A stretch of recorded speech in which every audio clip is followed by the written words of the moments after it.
So you don't want a direct number to be contacted, you want a service number, you want something that you have control over so that, somebody doesn't see it and go, oh, I'll give her a call, she looks cute. Yeah, and probably some men too, because it goes both sides of the couch, so to speak. So definitely, be aware of that and protect yourself from that possibility. And I don't know how often it happens, but it's still out there, and it has been forever and ever. So. I was just going to add, there's also a website called Actors Access. You've heard of that? Because it's pretty much, it's done regionally. So there will be auditions on it for LA, there will be for Florida, there will be for like the Texas area, different parts of the country. I don't know for Canada. Do you have Actors Access? Yeah, and they do for like the New York area. And it's a yearly subscription, basically. $60, I believe. Yeah, for the year. But you do have to have the headshot, and resume to put on there. But whatever you've done, hey, anything starts a resume that you have done. And with Actors Access, there will be all sorts of opportunities, union and non-union. And sometimes there are voice gigs that they put out for. So you would always, of course, look in whatever area you live in. Most of you probably live in the Orlando area of Florida. So I think it's called the Southeast area. And so that could even be, you never know, right? If you get onto that site, you really want to do it, and you have your resume on there, you have your picture, and it's a smaller, they always say that it's a smaller pond outside of like New York, LA, some of the areas. So there's sometimes it's a better opportunity, a better chance, because there's less people actively pursuing, that than in these other larger markets. So that's a way to even maybe check into that. I mean, you can always just look at Actors Access and say, hey, is this something I would want to at least try for a year? But it's a really reputable website. I've actually gotten work permit on my own. So high. Yeah, so I submit myself for certain things that my agents don't, because I want to continuously work. And I think that's another thing. I don't think probably any of us just sit back and, I'm just going to wait for my agent to call me, and I'm still sleeping. Right, and we're waiting. Why isn't my agent calling? But I'm very proactive myself and always trying to get work for myself.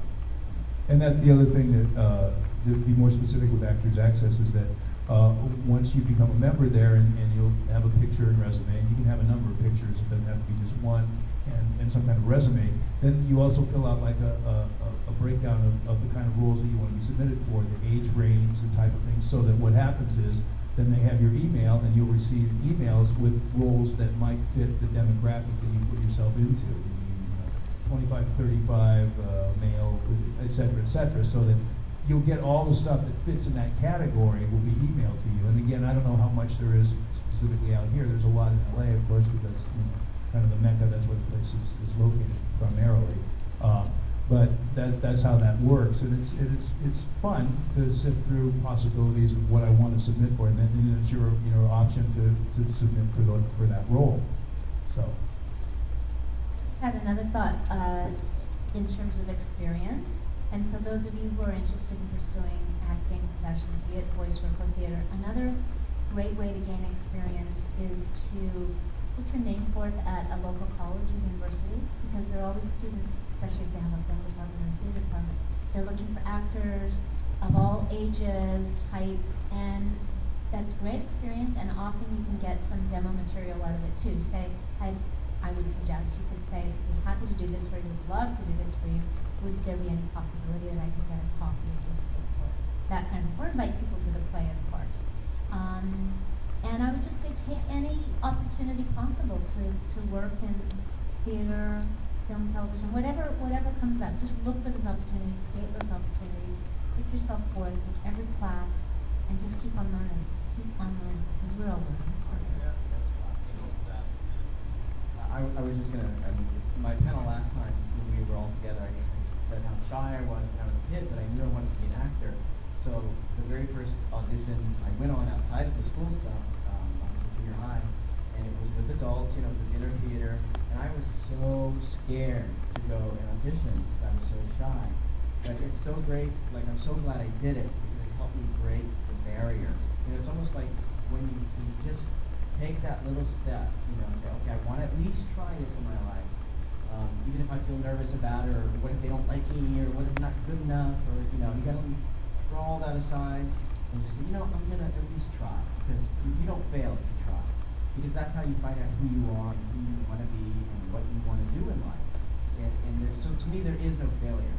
It's just about stepping forward and saying, do I want to try this, and see where it takes me, no matter how you feel at the moment. So it's about breaking through all the negative things we tell ourselves, because that's what keeps you back. But when you break forward and say, okay, I'm going to try this, it may not lead to acting, it may not lead to anything in there, but it may lead to what is next in your life. We'll just keep cueing each other with ideas. Oh, you just sparked another thought. Something I would share, just in terms of my life experience. I don't know if you guys have had this thought, but I wish in my 20s I had had the confidence to think about producing things on my own. There were a couple of missed opportunities that I had where I was in a play and wanted to, for example, move it to New York, and we had the opportunity to do so, but I just didn't know where to start business-wise. It was a 2-person play. It could have been fairly easy to produce for a very small budget, and I was petrified and inactive because of that. And I look back on that 20 years later and kind of think, wow, that would have been a really interesting opportunity. So I bring this up because, as I mentioned, I'm back at university myself, and it seems like a big thing these days to do DIY, do it yourself. So there are a lot of opportunities that I'm sure many of you are aware of, but I'm not really up to date around. Certainly, like with YouTube and the internet, there are opportunities to do things on your own. Maybe not professionally, but they're good opportunities for experience. And as I suggested, perhaps a business class, some sort to help you feel a little more confident about how you might be able to put on a play, for example. You know what, we don't have a theater, we don't have a producer, why don't we be producers? So I guess the message I share with you is, if it's something you're really passionate about, if it's an art form that you really want to have as part of your life, and if there aren't opportunities in the town that you live in or the city that you live near, create your own opportunities. Learn how to do it. Don't go into debt. You probably don't spend your own money, but I'm sure that there are people who might want to invest, or just invest people power and collective groups who might want to work with you. And I think you really can put a lot together that can enhance your experience if you're willing to put in the work. Believe in yourself. Yeah, and especially like she said with YouTube, I mean, the opportunities now that are offered to get out there, you've seen viral videos that you couldn't believe were viral videos, and these people now have, some celebrity, if nothing else. So there is that opportunity that is now offered to anybody that wants to take advantage of it. It wasn't around when we started doing this, so, as Terry was saying, it's a terrific opportunity to take advantage. And since the cameras in your phones half the time now are capable of shooting better than we could have shot 12 years ago with a regular whole setup, it's pretty astounding. So absolutely take advantage of the technology that we have now, and just play with it and get it out there, whatever it might be. If it's something that if you have an idea or a venture you want to put out there, it doesn't cost you that much. And what the heck, you never know what can happen. Yeah. I think we should take some burning. If you have any burning questions out there? I don't have to talk again. You guys are doing. Don't keep going. Well, there's a guy in the green again. What's that guy in green? And he has a microphone. Master host. Mike, man. Yes, Lucy. We have like a breakdown of what you would put on a demo. I knew you do like stock characters or a dramatic monologue or something, but what would you guys suggest? I just asked what if there's this, because there are so many specialties, so to speak. It's like what would you want? The first question is, what are you trying to get? What do you want to submit for? Because if it's an agency that handles commercials, then you want to have something that has little snippets of commercials. If it's animation or cartoon stuff, then you want to have little pieces of various and sundry voices that you do, or whatever that might be, all tied together.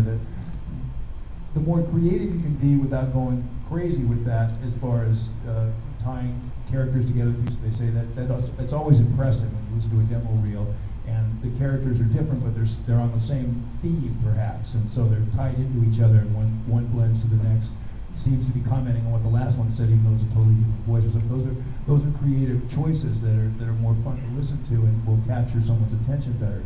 But it just really depends on what genre or what thing you're trying to hit.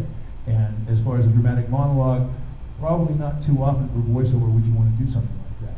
That would be something to have at your disposal for a theatrical audition or something for a play, something like that, just to have it ready to go. I mean, ideally, and I'm rarely this prepared, but ideally you should have a comedy monologue at the touch of your brain, a dramatic monologue, and anything else you want to care of. But you should, yeah, a classical monologue as far as for theatrical work, because sometimes that's what it comes down to.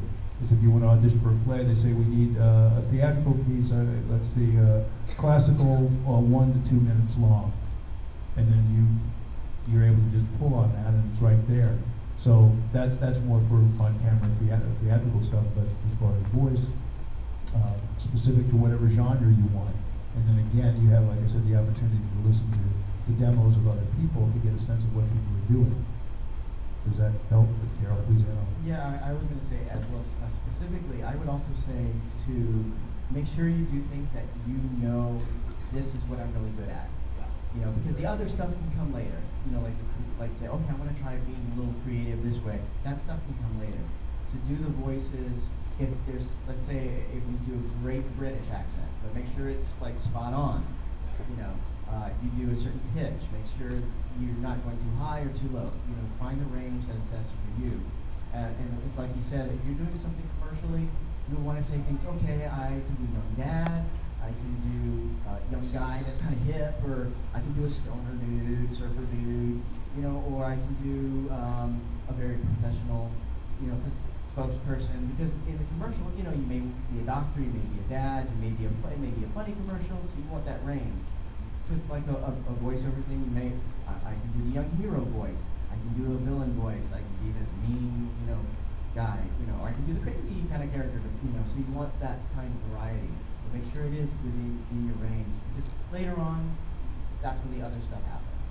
But you want to just make sure they know what the best stuff you can do, so that they, oh yeah, okay, let's bring this guy in, and then, you know, go from there. So I have a question for Dan and Daryl, because I haven't done it down on tape in a while. Excuse me. Obviously, because I say tape, so it's really been a while. So is it still acceptable to lift scripts from commercials that are on the air right now and then use it on your demo reel? Yeah? It's acceptable. The only caveat, the only danger of that is if you pick something that everybody knows who did it. Because ideally, with the demo, you want it to sound as though these are things you've actually already recorded, that you're a working actor or actress, and these are demos from things that you've done. And after you've been doing it a while, that will be the truth. But in the beginning, it's not, because there's people you go to that will supply copy, that is the things to read for the demo reel for you, and you select and you go through that copy and say, I think I can do this and this and this. So it's absolutely fine to grab something that's currently going on, but just be careful that it's not something that's so recognizable that the person's going, oh, that's like, Bill Shatner did that. Yeah. It doesn't sound like, yeah, so that's the danger in that. And I was thinking, I was just going to say, if you're an insanely talented writer, and you can write your own copy, that also works, because then it's so original. But make sure it's really, you know, a product that they would believe that it was actually a commercial. you might want to run that by one or two other people who are writers who you respect, and you can just edit and make it really brief. And I was just also going to, I think I recall that you and your friend are singers, right? So if you have a special skill like that, let them know it. And maybe an idea might be to, on your demo reel, include a jingle from some popular commercial. If you have somebody who can play the piano underneath it or something, and just show off that particular talent, because people will want to know of singers for particular jobs they haven't done. Who's next? One hand. Quick. Alright, this is for Terry. I'm not sure if you're aware that the Sailor Moon manga is being reprinted in the US and also several countries around the world. And I was wondering what you thought about that opening up the world to a new generation of fans for Sailor Moon. This is a moment in humility, as I admit to you, I don't know what that means. I'm so sorry. But Mongo's like, okay. Okay.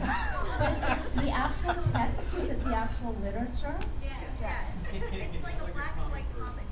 Think of it Thank you. Thank you for that education. Thank you all. Moment of supreme humility at an anime conference. Okay, so you're saying you're saying that it's being they're reprinting some of the original Japanese versions in English and distributing them more widely now? No, I wasn't aware of that. So the question is, what do I think of that? Well, if I've kind of gleaned anything from this weekend, which is fairly new to me, as you might have gathered, this experience in anime conventions, it's that the stories told in the Sailor Moon series and some of the other shows that we've been privileged to participate in have made an impact in people's lives. And I like to think, and what I seem to be hearing from people, is that a number of the Sailor Moon stories have been very inspirational and empowering for people, and especially at a certain moment in time, a lot of young people, many of them girls, but not all. And they shared a very positive message about self-esteem, personal empowerment, using your voice as a tool for social change, and being able to make a positive contribution to the world. That's what I've taken away from some of the Sailor Moon stories. And so if that is represented in the new English version mangas that are being distributed throughout the English-speaking world, then I think that's a really great thing. And I thank you for educating me and bringing it to my attention. I have a quick question for Terry. Okay, you brought your family, and you have 2 sons? Son and a daughter. You have a son and a daughter, and they're here. Well, they're Now- on a plane Yeah, away they were on a from plane. here. They were at the Q&A. Yes. Now, I was curious, okay, here's their mom, right? Did they have any idea of other people's reactions to your voicing the character in Sailor Moon? And what was their response to it? It was a very unexpected situation for them. It was completely new to them. They don't really know Sailor Moon. They don't really know a lot of the work that I did in previous years. I think it was sort of exciting. They loved the costumes and they're intrigued. And my son is a bit of an artist, a visual artist, so he really likes seeing some of the artwork and so on. I just wanted to say something. Thank you for asking that, because I think the 3 of us, I'm speaking for you, so correct me if I'm wrong. We've been in the business for a while, worked really hard at our crafts, and because of this kind of work we do, we've been accorded some kind of celebrity for some brief moment in time. And it's always a nice feeling when people respect your work and appreciate your work, because we all work hard in whatever we do, and we want to be appreciated, we want to make a difference. And the odd thing about being in the entertainment industry is that you can be accorded some sort of special positions sometimes. So obviously for my kids, I'm mom. I drive them to their soccer games and their dance classes, and I make them lunches, and they found that a little bit weird, that people might want me to sign something. Because I'm used to signing their tests and the school letters and things like that. So it's unusual, but I think it's a good reminder that we all have lives. We are human beings. We just work hard at our crafts, and therefore we're afforded the luxury of coming here and joining you and kind of celebrating the work that we've been able to be a part of. But I just hope that you celebrate your own work in your own individual lives just as much, because we're all just slugging away every day trying to make a difference and do our best.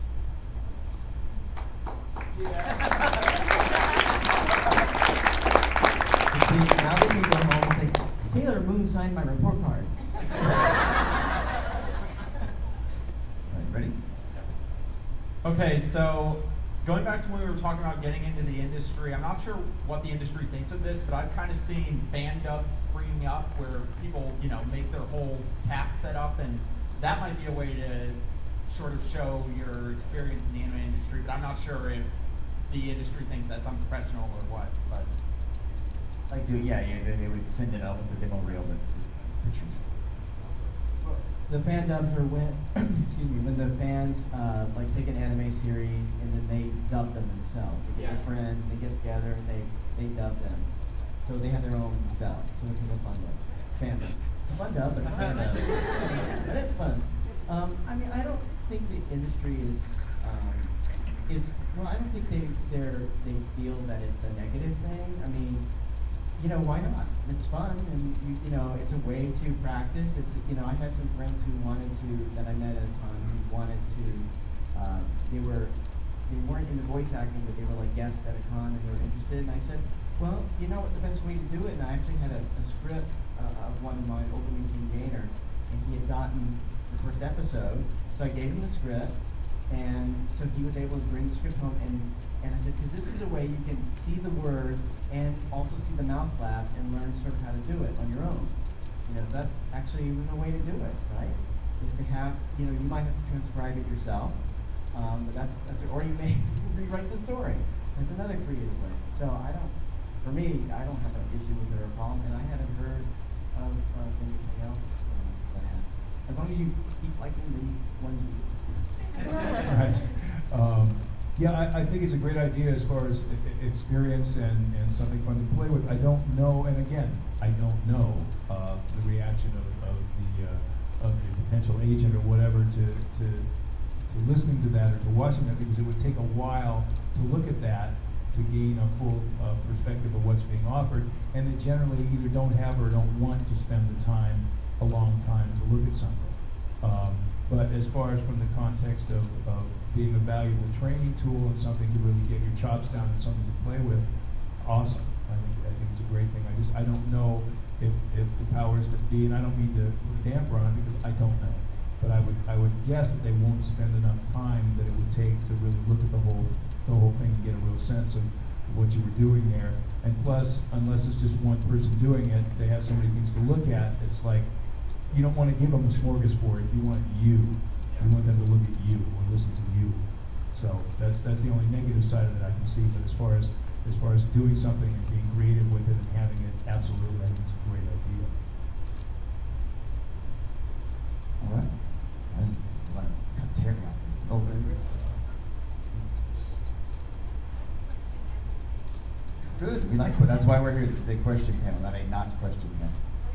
I'm not interested in voice acting, but like just for like future, like looking to the future, do you guys get like royalties or something if they replay your series or if they use your voice over and over again? We get millions and millions of dollars. Like DVD sales and No. everything. Like, Oh, like, no. is that Well, fair or is it just when no. you like use the voice?